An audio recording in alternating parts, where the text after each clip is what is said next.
મંડે એમાં અંધજન વ્યક્તિ રાજીવ મણિયારના પ્રણામને જયજીની અંદર એક ગામની વચ્ચે પ્રખ્યાત મંદિર હતું.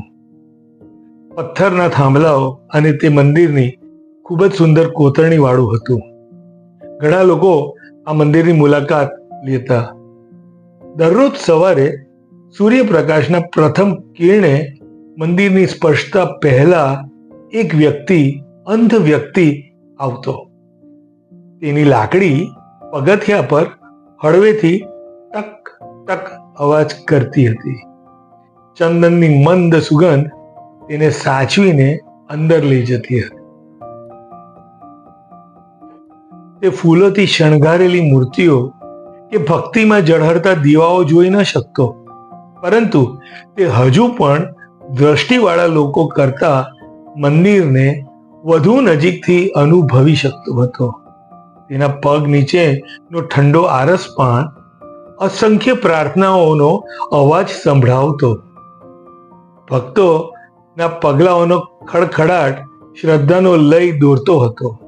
ઘંટનો અવાજ ફક્ત અવાજ નહોતો, તે એક અંધારમાં મોટો પ્રકાશ. એક નાનો છોકરો હતો જે દરરોજ મંદિરમાં આવતો હતો અને તે આ અંધ વ્યક્તિને જોતો હતો. તે વિચારતો કે જ્યારે ભગવાનને જોઈ શકતા નથી તો તે પ્રાર્થના કેવી રીતે કરતો હશે. આખરે એક સવારે આ છોકરાએ અંધ વ્યક્તિને પૂછ્યું, જો તમે ભગવાનને જોઈ શકતા નથી તો તમે દરરોજ કેમ અહીં આવો છો? અંધ વ્યક્તિ મંદ હસ્યો. તેના ચહેરા પર વર્ષોનું શાણપણ છવાયું હતું. દીકરા, આંખો જ દિવ્યતાનો એકમાત્ર માર્ગ નથી.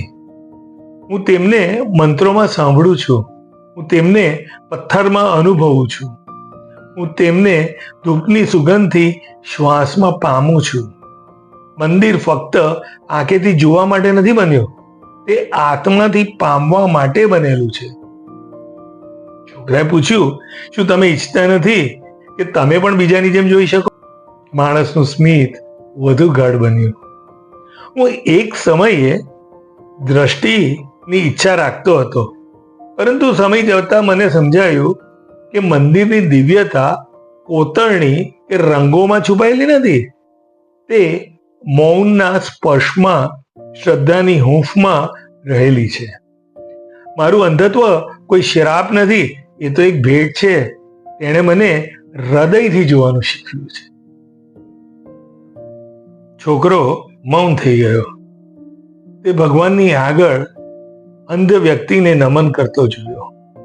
ભલે તેની આંખો દુનિયાથી બંધ હતી, પણ તેનો આત્મા ખુલ્લો લાગતો હતો.